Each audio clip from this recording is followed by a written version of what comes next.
देश और दुनिया की ताजा खबरों से जुड़े रहने के लिए सब्सक्राइब करें हमारे चैनल नेशनल थॉट्स को और बेल आइकन दबाना ना भूलें। मैं डॉक्टर धर्मेंद्र कुमार मिश्रा, पेशे से नेचुरोपैथ, हॉलिस्टिक हेल्थ एक्सपर्ट।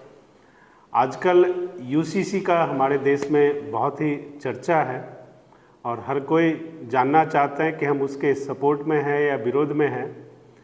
मेरा अपना व्यक्तिगत मंतव्य है कि अगर हम विकसित और समृद्ध भारत की कल्पना करते हैं तो यूसीसी होना ही चाहिए।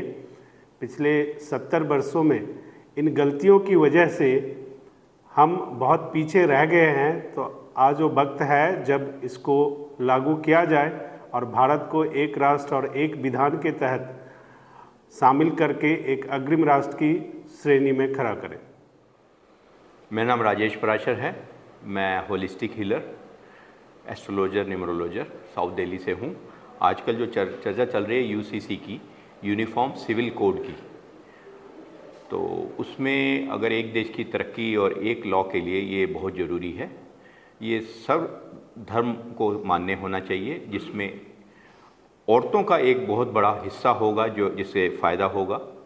और दुनिया के जो बेहतरीन देश हैं तो उन देशों में भी ये यूनिफॉर्म सिविल कोड लागू है। इवन जो मुस्लिम देश हैं, अगर आप इंडोनेशिया, पाकिस्तान, वहाँ भी यूनिफॉर्म सिविल कोड लगा हुआ है। सब के लिए इंडियन पीनल कोड सबके लिए बराबर है, तो यूनिफॉर्म सिविल कोड भी सबके लिए होना चाहिए। ये देश को आगे तरक्की और मातृशक्ति को बढ़ाने में, हिंदुस्तान को आगे बढ़ाने में सहायता देगा। हम प्रदीप मिश्र अजनबी रिटायर्ड बैंकर हैं और साथ साथ हिंदी भाषा साहित्य में, काव्य साहित्य में राष्ट्रीय स्तर पर प्रवृत्त हैं, अपनी कार्रवाइयाँ करते रहते हैं। यूनिफॉर्म सिविल कोड का चर्चा है, भारत के मूल संविधान का हिस्सा है कि देश के नागरिक एक ही संविधान से, एक ही नियमों से निर्धारित जीवन संचालन करेंगे। तो यूनिफॉर्म सिविल कोड का देश में होना अति आवश्यक है। किसी भी सेक्शन द्वारा, किसी भी पंथ द्वारा, किसी भी व्यक्ति द्वारा इसका विरोध करना देश की प्रगति और विकास में बाधक है। हमारा व्यक्तिगत राय यह है कि देश की जनता को एक से ही नियमों से संचालित होना चाहिए। यूनिफॉर्म सिविल कोड देश की आवश्यकता है। इस समय अंतर्राष्ट्रीय स्तर पर देश की प्रतिष्ठा बनाने की आवश्यकता है। भारत के संविधान की मूल भावना की रक्षा की आवश्यकता है यूनिफॉर्म सिविल कोड। मैं हीलर सतीश जायसवाल, एक्यूप्रेशर वगैरह चिकित्सा करता हूँ। आजकल जो चला हुआ है यूनिफॉर्म सिविल कोड के बारे में हमसे पूछा गया, तो मेरी इस पे राय है कि ये लागू होना चाहिए। क्योंकि देखिए, हर जगह पर स्कूल है, उसके अंदर सारे विद्यार्थी एक ड्रेस में रहते हैं, तो अच्छा सा लगता है कि भाई अगर दूसरे अलग अलग कलर के बैठ जाए तो खिचड़ी सा दिखाई देता है। इसी तरह कानून व्यवस्था के अंदर में काले कोड का प्रचलन है। अगर सिविल कोड, ये यूनिफॉर्म कोड अगर लागू नहीं होगा तो हर जगह ही लोग अपनी आप मनमानी करने लग जाएंगे, जो कि एक स्वच्छंदता वाली बात आ जाती है, जो अच्छा नहीं है।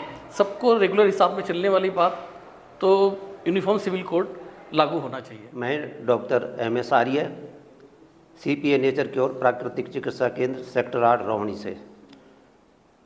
ये सिविल कोड का जो नियम है ये लागू होना चाहिए और इसके साथ साथ जो शिक्षा है वो भी समान होनी चाहिए। सभी नागरिकों को एक तरह की शिक्षा होनी चाहिए और सभी को एक तरह का ही नियम मानना चाहिए, चाहे ये सिविल कोड का है चाहे कुछ भी है, सबको एक जैसा ही रहना चाहिए। मैं दीपक कुमार जैन, संस्कृति सेवक श्री देवालय संघ, जो आज एक मुद्दा बन चुका है यूसीसी। मेरा इसमें विचार है कि देश में समान रूप से एक ही नियम लागू होना चाहिए। इसी को हमारे वेदों में कहा गया है, समान मंत्र समान चित्तम सर्वेषां समेताम। इसी प्रकार की सब जगह समानता, विचारों की समानता, चित्त की समानता, पोशाक की समानता, हर वो समानता, ताकि पूरा विश्व एक हो सके, राष्ट्र एक हो सके, भारत एक हो सके। यही संदेश मैं देना चाहूँगा।